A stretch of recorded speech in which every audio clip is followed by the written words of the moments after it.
Cerebral vasculitis or central nervous system vasculitis, sometimes the word angiitis is used instead of vasculitis, is vasculitis, inflammation of the blood vessel wall, involving the brain and occasionally the spinal cord.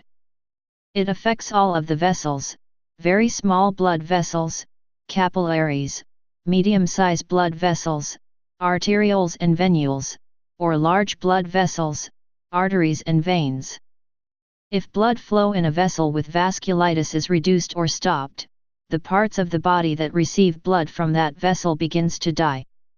It may produce a wide range of neurological symptoms, such as headache, skin rashes, feeling very tired, joint pains, difficulty moving or coordinating part of the body, changes in sensation, and alterations in perception, thought or behavior, as well as the phenomena of a mass lesion in the brain leading to coma and herniation. Some of its signs and symptoms may resemble multiple sclerosis. 10% have associated bleeding in the brain. Causes: primary central nervous system, CNS, vasculitis is said to be present if there is no underlying cause. The exact mechanism of the primary disease is unknown, but the fundamental mechanism of all vasculitides is autoimmune. Other possible causes of cerebral vasculitis are infections, systemic autoimmune diseases such as systemic lupus erythematosus, SLE, and rheumatoid arthritis, medications and drugs, amphetamine, cocaine, and heroin, some forms of cancer, lymphomas, leukemia, and lung cancer, and other forms of systemic vasculitis such as granulomatosis with polyangiitis, polyarteritis nodosa, or Behçet's disease. It may imitate, and is in turn imitated by, a number of other diseases that affect the blood vessels of the brain diffusely such as fibromuscular dysplasia and thrombotic thrombocytopenic purpura. Diagnosis: cerebral angiography and magnetic resonance imaging, family medical history, symptoms, a complete physical examination, and ultimately biopsy of the brain, are often required for the diagnosis. Also, many lab tests must be done for the diagnosis. Tests may reveal anemia, a shortage of red blood cells, a high white blood cell count, a high platelet count, allergic reactions, immune complexes, antibodies, tools the body uses to fight off threats, and elevation of inflammatory markers. Another crucial part in the diagnosis of cerebral vasculitis is the use of imaging techniques.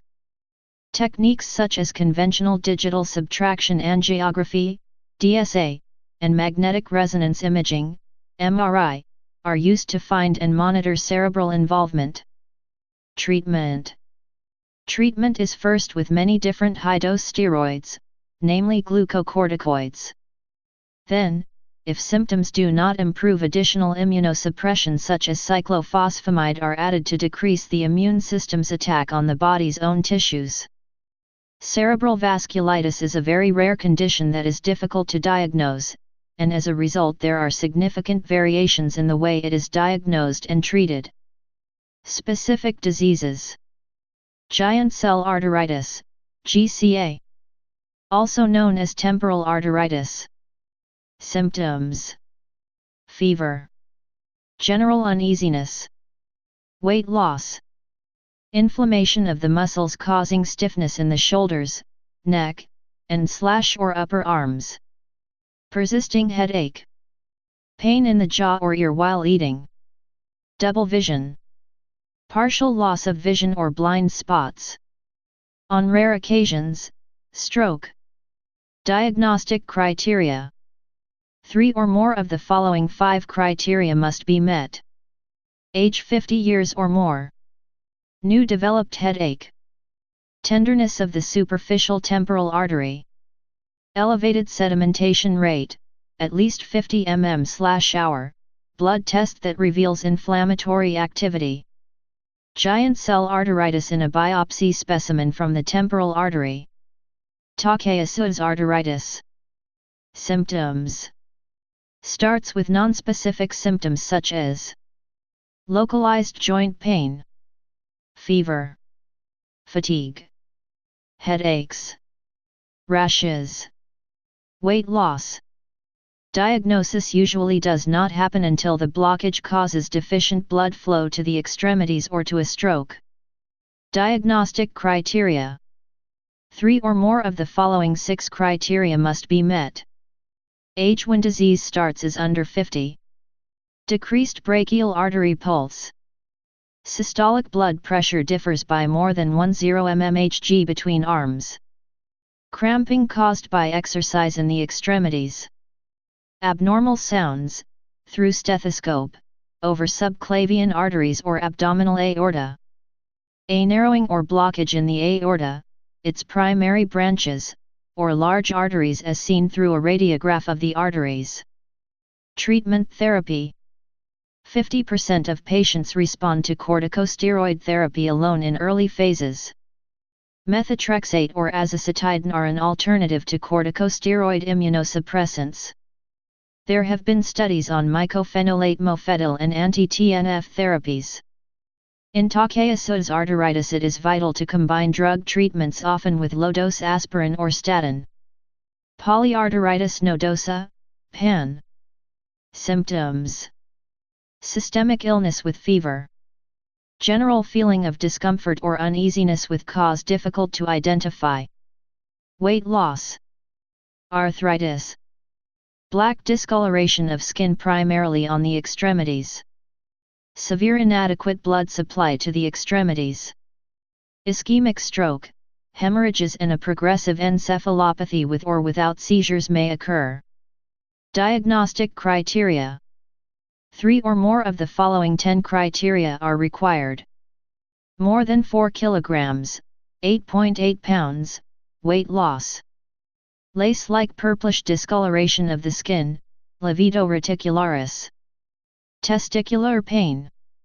Pain in a muscle or group of muscles, myalgias.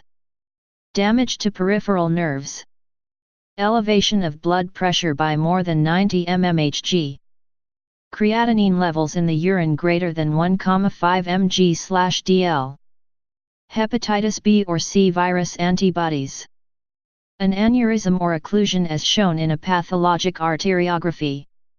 Histology findings typical of PAN. Treatment therapy.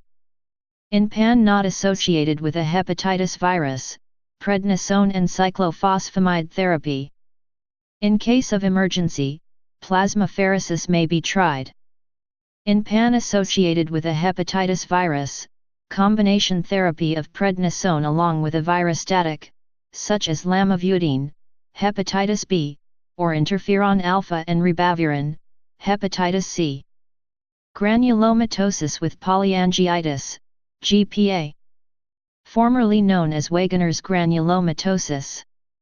Symptoms. Men are affected twice as often as women. Compression of structures surrounding the nose and paranasal sinuses. Diabetes insipidus. Abnormal protrusion of the eyeball, S. Nonseptic meningitis. Affection of the lung and kidney due to destruction of the arteries and veins. Ischemic stroke, hemorrhages, or encephalopathy with possible seizures. Diagnostic criteria. 2 or more of the following 4 criteria are required. Necrotizing ulcerating inflammation of nose, sinuses, mouth, or pharynx. Irregular lung infiltrates. Nephritis. Granulomatous vascular and perivascular inflammation. Treatment therapy. Steroids. Prednisolone and cyclophosphamide. Azathioprine. Mycophenolate mofetil. Please subscribe and thanks for watching.